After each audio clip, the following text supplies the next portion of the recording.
2025-এর December মাসে আমরা megastar Shakib খানের আরও একটা সিনেমা পেতে যাচ্ছি। অন্দরমহলের খবর তো এমনই, এবং এই সিনেমার ডিরেক্টর সাকিব ফাহাদ। যদিও এই সিনেমার কোনো রকমের কোনো অ্যানাউন্সমেন্ট কিন্তু আমাদের কাছে এসে এখনও পর্যন্ত পৌঁছয়নি।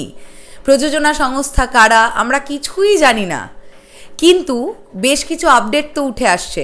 মেগাস্টার শাকিব খান ইউএসএ থেকে ফিরে এসে এই সিনেমাটাই আগে শ্যুট শুরু করবেন এরকমটাও আমরা জানতে পেরে গেছি, কেননা এই সিনেমাটা তো আগে রিলিজ, মানে ডিসেম্বর মাসে রিলিজ। বাংলাদেশে এই ছবিটার শ্যুট হবে, শুধুই কি বাংলাদেশে হবে নাকি আরও অন্য দেশেও শ্যুট হওয়ার কথা চলছে? হ্যালো এভরিওয়ান, আমি পৌশালী চলে এলাম আরও একটা নতুন ভিডিও নিয়ে।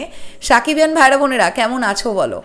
মেগাস্টার শাকিব খানের আপডেটের জন্য ওয়েট করছি। মেগাস্টার শাকিব খানকে একটুখানি ফিরতে দাও, উনি ইউএসএ থেকে ফিরে যাক। আমি এটা বিশ্বাস করি উনি বাংলাদেশে যখন অবস্থান করবেন না, ওনার আপডেট নিয়ে চিন্তা করতে হবে না। আমি জানি সাকিবিয়ান ভাইরা বোনেরা না একটুখানি কেউ কেউ মন খারাপ করছো, আমাকে বেশ কিছুজন মেসেজ করছো যে দিদি কেন ভাইয়ার কোনো আপডেট পাচ্ছি না, আমরাও পাচ্ছি না।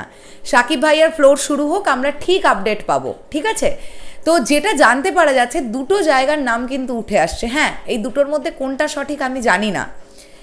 মালয়েশিয়ার নাম উঠে আসছে এবং থাইল্যান্ডের নাম উঠে আসছে।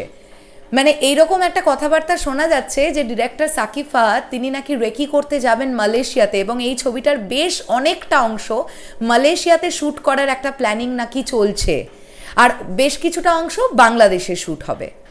আবার কেউ কেউ বলছেন থাইল্যান্ডে শ্যুট হবে, থাইল্যান্ডে তিনি রেকি করতে যাবেন।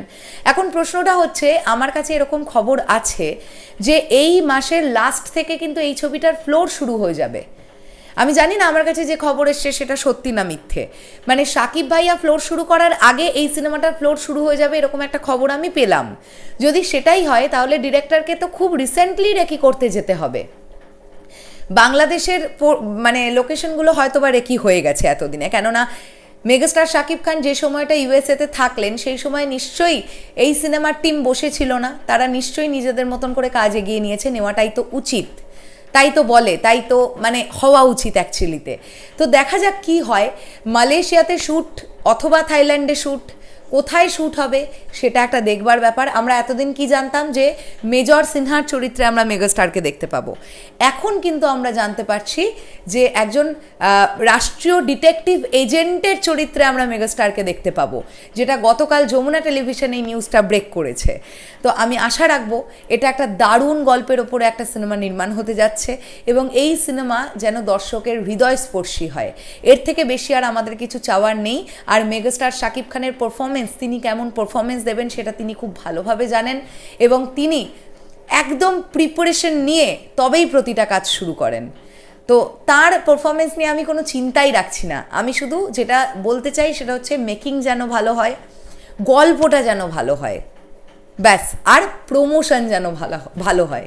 মেগাস্টার শাকিব খান মানেই ও প্রমোশনের দরকার নেই, এটা প্লিজ করবেন না, প্লিজ। আজকের ডেটে দাঁড়িয়ে promotion is very important, please promotion করবেন ছবির। শেষ করলাম ভিডিওটা, আসছি আবার খুব শীঘ্রই নতুন কোনো ভিডিও নিয়ে। তাহলে এখনের জন্য টাটা।